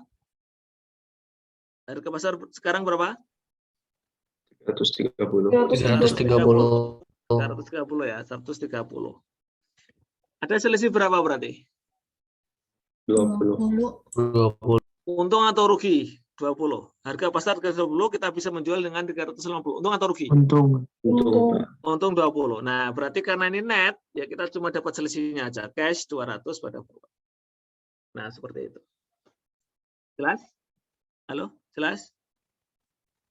Jelas, Pak. Jelas, Pak. Oke. Ini banyak yang jelasin contohnya ini, ada 5 ya. Sekarang, atau teman-teman belajar sendiri. Ada yang mau ini enggak? Jelasin enggak? Silakan. Pakai slide ini. Mirip-mirip ini mirip kayak tadi. Ini bedanya yang dilindungi komitmen penjualan. Jadi kalau komitmen penjualan itu dia berkomitmen untuk menjual. Ya. Kalau kita berkomitmen untuk menjual, sales komitmen, berkomitmen menjual, kita berharap harganya apa? Berharap harganya naik. Nah, untuk mengantisipasi supaya harganya tidak turun, ya kan? Ya enggak? Ya. Oh, sebentar. Betul. Ini masalahnya yang namanya sales commitment itu sudah ditentukan sekarang harganya, betul nggak? Halo? Halo? Betul. Iya, Pak. Oke, teman-teman perhatikan. Dia kan berkomitmen untuk menjual, berarti dia ini kayak ijon ya, transaksinya sekarang. Padahal nanti eksekusinya itu 30 Juni. Dia sudah tanda tangan kontrak dengan pelanggan untuk menjual minyak kelapa sawit per 31 Desember, dia sudah menentukan harga di situ. Harganya 298 per ton. Ya, dia udah berkomitmen menjual itu dengan pelanggan. Jadi pembelinya udah sepakat harganya segitu. Padahal barang itu baru akan diserahkan dan uang akan dibayar pada 30 Juni sesuai dengan itu. Nah, oke. Karena dalam posisi sales commitment ini kita berharap harganya naik atau turun, teman-teman. Karena kita sudah berkomitmen untuk menjual dengan harga 298 per ton. Sebagai penjual ini kita berharap harganya naik atau turun? Turun. Harganya naik. Naik atau tetap? Kalau naik, harganya naik, kita rugi dong karena kita sudah berkomitmen 3298. Kalau harga pasar naik menjadi 300, kita rugi dong, ya enggak? Mendingan kita jual ke pasar, jangan jual ke pembeli ini. Paham maksud saya? Halo? Iya, Pak. Ya enggak? Ya enggak? Karena dia nanti per 30 Juni dia harus menjual dengan harga 298. Itu namanya sales commitment. Yang namanya komitmen harus ditaati. Ya enggak? Halo? Iya, Pak. Iya, Pak. Makanya berarti dia berharap kalau harganya naik sampai 500 dia nangis. Ya enggak? Yang ketawa pembeli, wah saya untung lah gitu ya. Yang dia nangis dia, wah, nyesel saya jual ke kamu 298. Mendingan saya jual sekarang ke pasar 500. Loh kan orang enggak, makanya ini spekulasi banget ini. Makanya transaksi hedging, transaksi derivatif itu, yang satu menangis, yang satu tersenyum. Yang satu menangis, yang satu tertawa. Ya enggak? Itu. Nah, oke. Terus kemudian makanya dia untuk melindungi supaya dia nanti kalaupun ini dia membeli kontrak future posisi beli, ya enggak?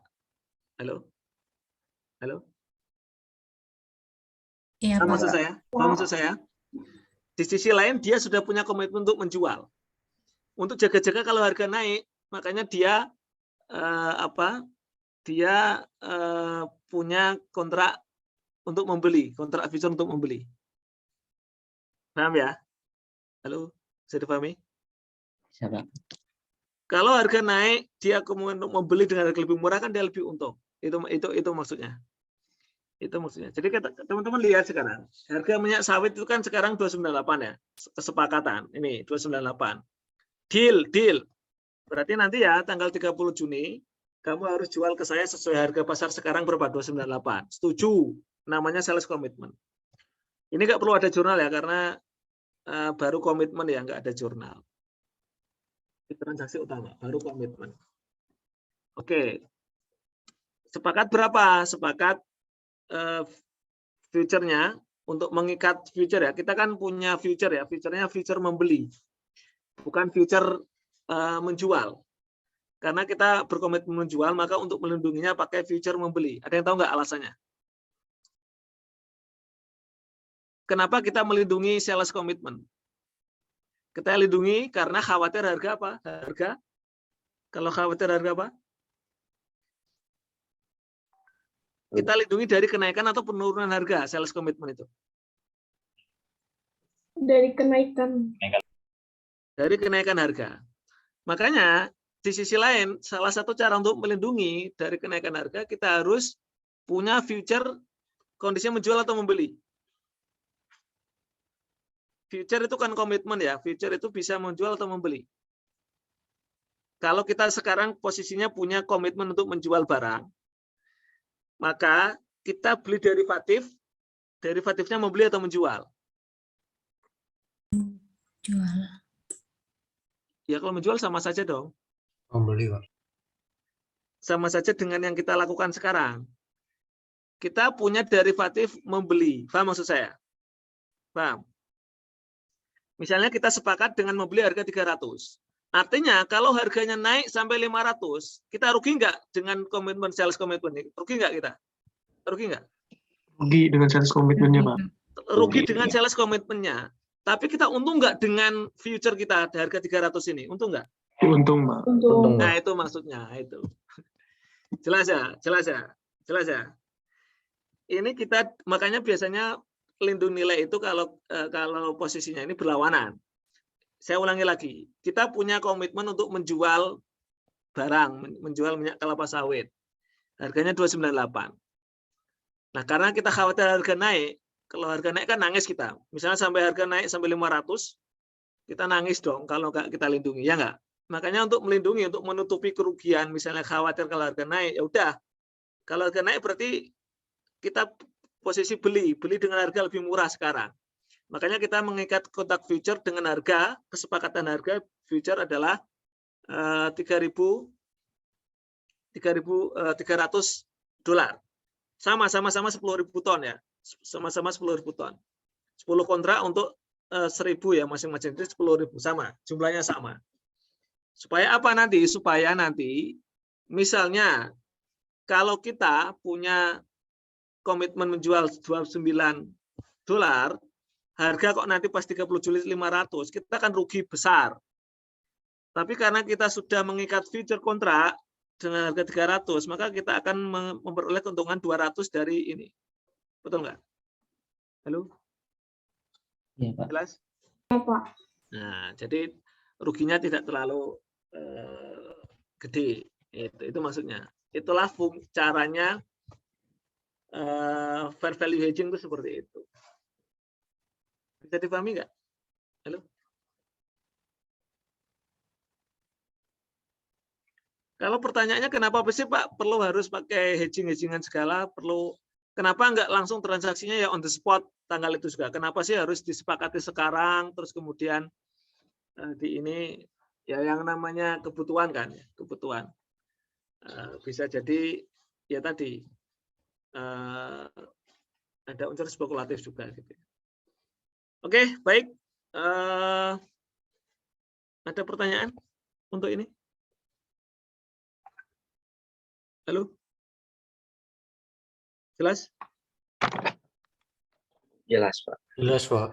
Oke. Ini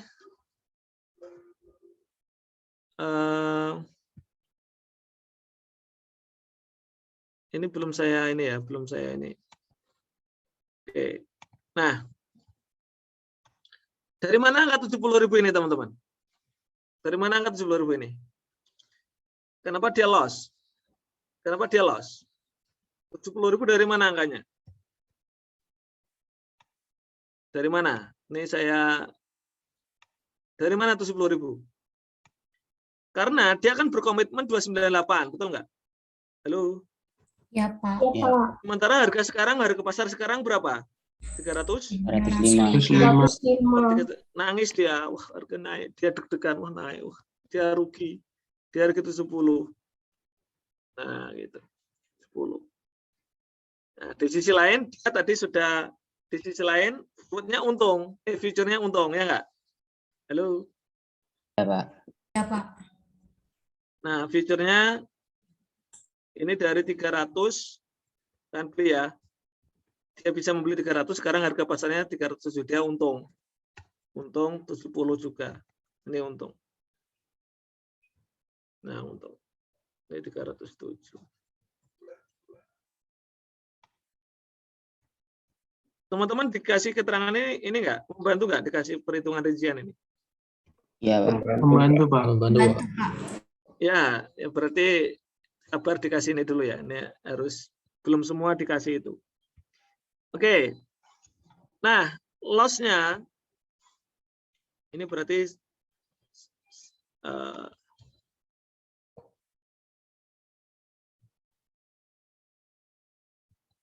dari mana angka 100 ini, teman-teman? Dari mana angka 100 ini? Halo? Kenapa rugi lagi? Sales komitmennya rugi lagi kenapa? Harganya naik lagi, Harganya Pak. naik, Pak. Naik lagi, Pak, harganya. Harganya naik lagi sebesar berapa naiknya? Berapa naiknya? 10 ya? Naiknya 10.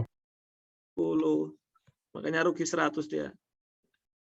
Ini 305 ya. 305 dikurangi 315.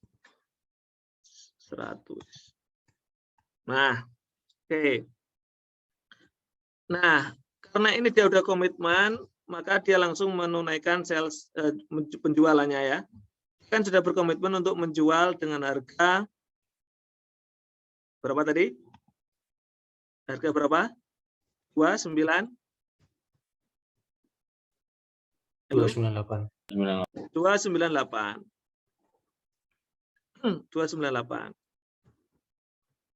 298.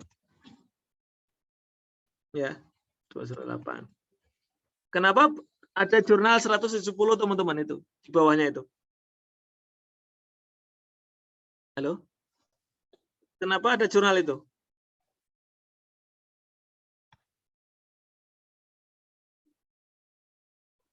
Kenapa perlu ada jurnal yang di bawah itu teman-teman? Ada yang tahu nggak? Karena nilai Macam yang dijual. realize, Pak. Nah, coba satu-satu tadi siapa yang menjawab dulu? Coba tadi. Gantian. Hamdan dulu atau siapa tadi?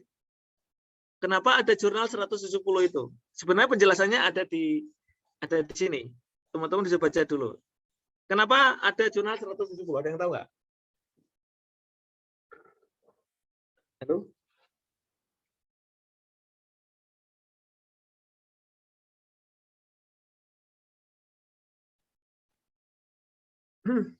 Perusahaan sebenarnya ruginya berapa teman-teman? Perusahaan ruginya. Kalau total ruginya berapa? Kerugiannya dia, loss-nya itu berapa? 170. 170 kan? Iya.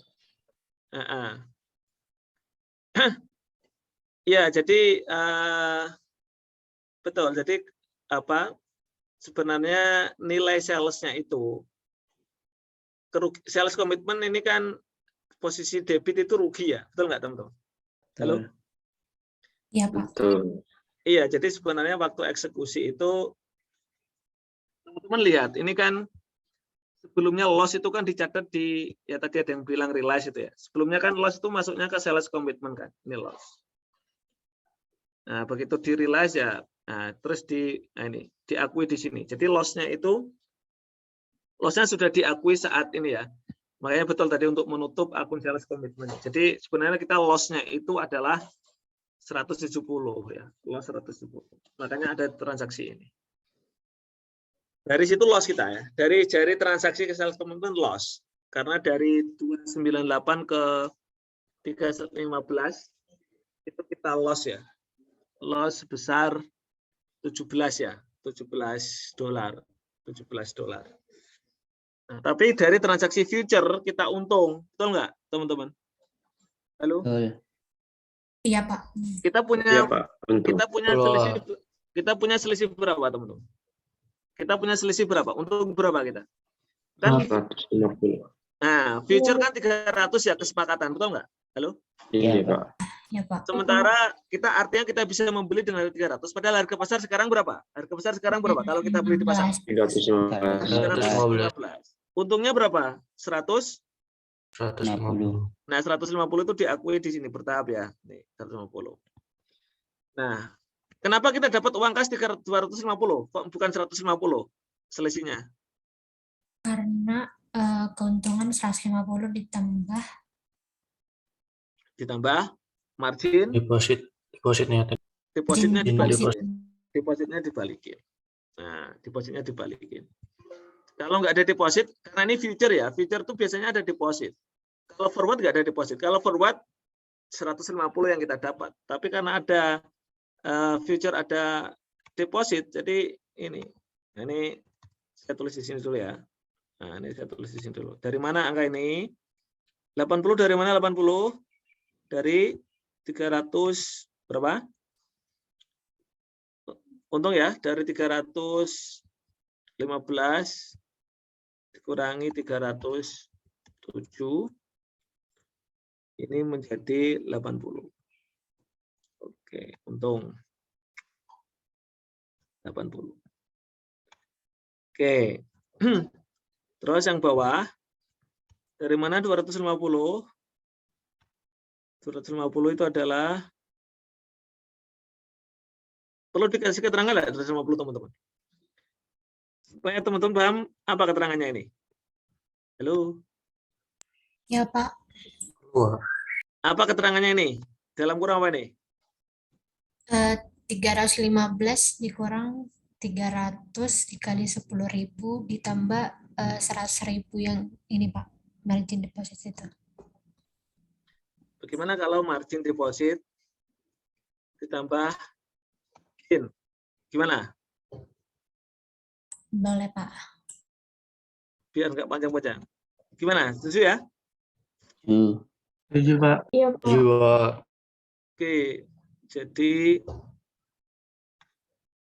margin deposit 100 ditambah keuntungan gain on future total 150 ini.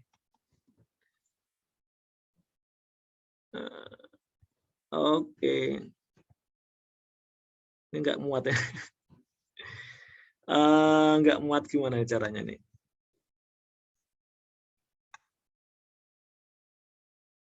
Oke, silakan. Cukup? Cukup teman-teman? Halo? cukup Pak. Oke. Sekarang kita beralih ke, nah ini yang menarik ini, yang forward kontrak. Nah, ini yang versi contoh sesuai dengan yang di buku ajar. Dan buku ajar itu mengikuti BIMS. Versi buku ajar itu mengikuti BIMS ini contohnya sama. Jadi ini melindungi nilai piutang. Jadi kita sudah punya piutang. Piutang itu kan dilindungi supaya nilainya tidak turun, ya nggak? Jadi ini kebetulan dengan mata uang asing, makanya perubahan nilainya itu karena kurs mata uang asing itu, kurs falas. Dia sudah menjual minyak sebesar 15. Ini kan dalam dolar kan, betul nggak? Halo? Iya, Pak. 1 Desember. Kalau dirupiahkan, ya sesuai kurs saat itu berarti 15 kali 9.500 berapa? Berapa teman-teman? Berapa? 142 ini ya? Iya nggak? Halo? Ya, Pak. Iya, Pak. Kenapa ini ada keterangan FC ini? Ya karena piutang kita dalam bentuk dolar. Dalam bentuk dolar. Tapi karena mata uang jurnal kita dalam rupiah, kita rupiahkan. Walaupun sebenarnya nanti kita terimanya itu dalam bentuk dolar. Kan kita jual ke luar negeri, kita terima dalam bentuk dolar. Bukan dalam bentuk rupiah, dalam bentuk dolar terimanya nanti. Fisiknya ya. Nah, tapi jurnalnya dikurskan. Terus, nah di sini bedanya teman-teman dengan cara sebelumnya. Kalau forward kontrak itu ada jurnal nggak? Halo? Forward kontrak ada jurnal nggak sebelumnya? Nggak ada. Nggak ada. Lah ini kok ada jurnal, Pak? Nah ini caranya BIMS ini. Caranya BIMS ada jurnal untuk hedging ini.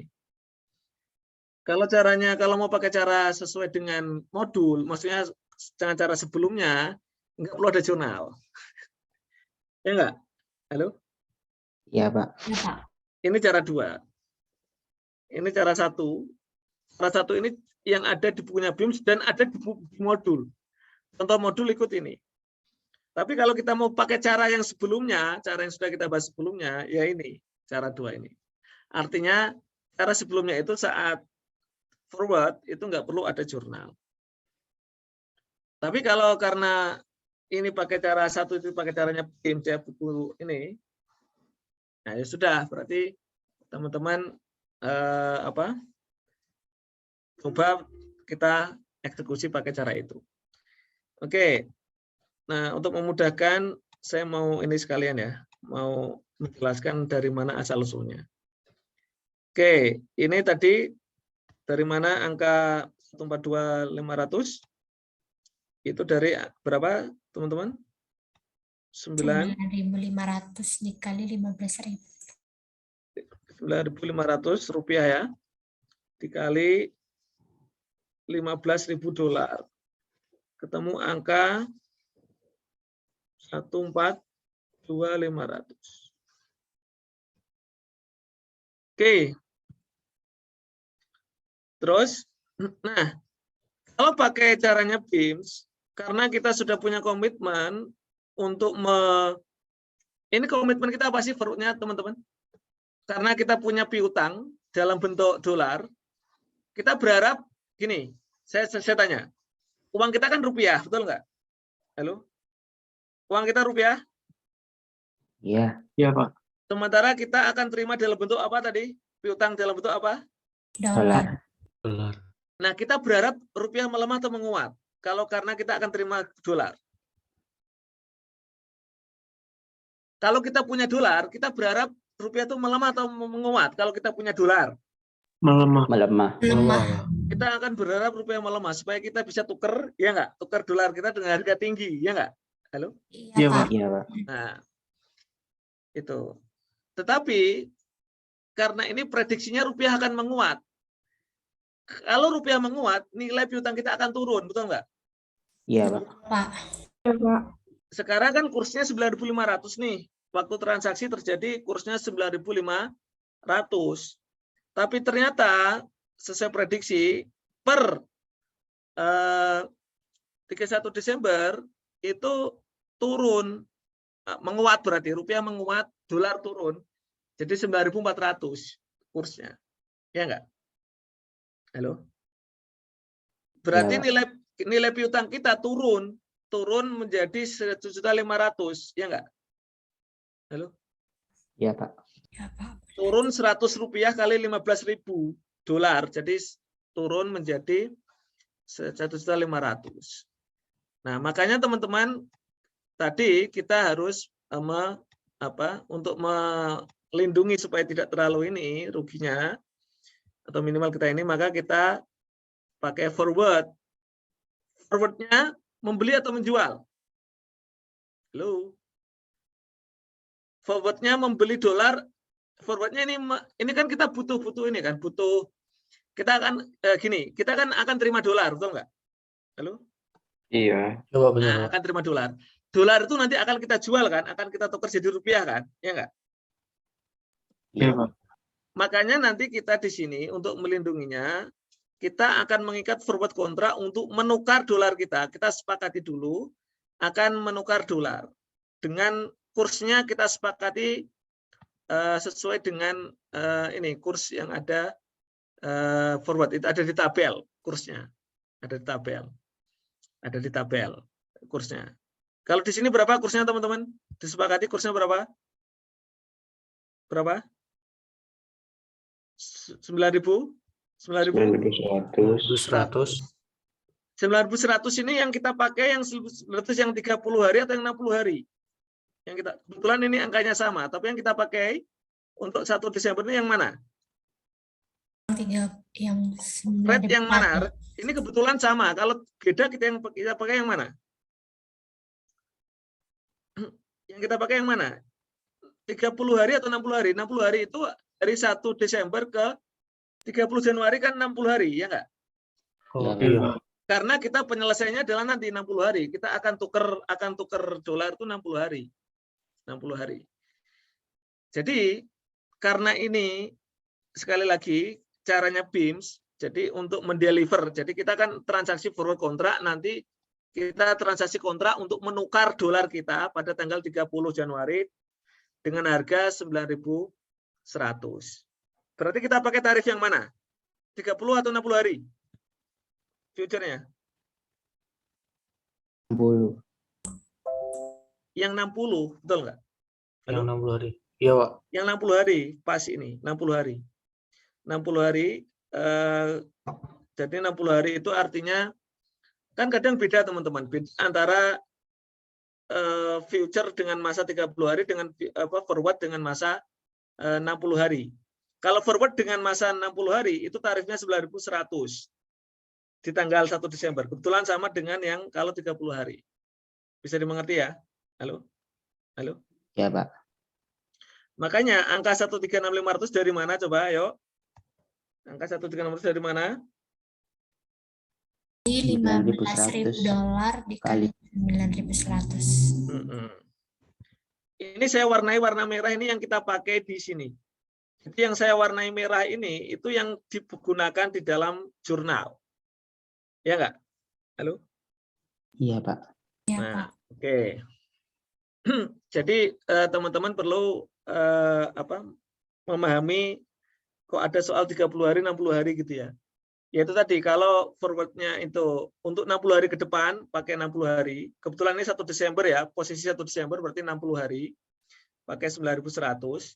Nanti kalau posisi per 31 Desember kita posisi per pakai rate yang 30 atau 60? 30. Desember. Yang 30. 30. Yang 30 ini, betul, yang 9.050. Jadi ini sudah ya. Ini 136.500. Maaf, mana tadi? Ini 9.100 kali 136.500. Yang warnanya merah itu ya, yang kita pakai. Warna menentukan ini. Oke. Terus apa maksudnya kontrak receivable sama kontrak payable, teman-teman? Kenapa versi BIM di jurnal? Karena kita sudah transaksi sepakat untuk menukar, ya enggak? Walaupun masih komitmen tapi dianggap kita sepakat untuk menukar. Jadi nanti kita akan menukar uang kita, dolar kan akan kita tukar, betul enggak? Halo? Halo? Iya, Ya, Pak. Pak. Benar. Makanya kita punya kontrak ini, punya kontrak payable foreign currency. Artinya kita nanti akan menyerahkan uang kita $15.000 kepada si dealer dan kita akan terima kontrak receivable dalam bentuk rupiah, betul nggak? Halo? Iya, Pak. Nah itu maksudnya. Jadi biar nggak bingung kenapa ada kontrak di sisi lain ada kontrak receivable, di sisi lain ada kontrak payable. Kontrak payable itu adalah tadi kita akan menyerahkan, berkewajiban menyerahkan uang nanti per 30 Januari sebesar $15.000. Namun nanti kita akan terima rupiah itu seperti itu. Baik.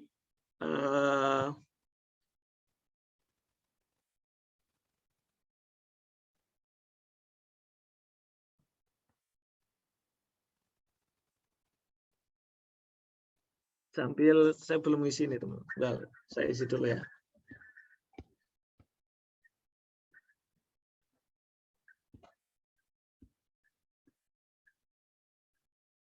Raffi jadinya hadir nggak Raffi, teman-teman? Halo, Raffi hadir nggak dari awal sampai akhir? Enggak, Pak. Nggak hadir ya? Halo, nggak hadir ya? Iya, Pak, tidak hadir, Pak. Oke, tidak hadir.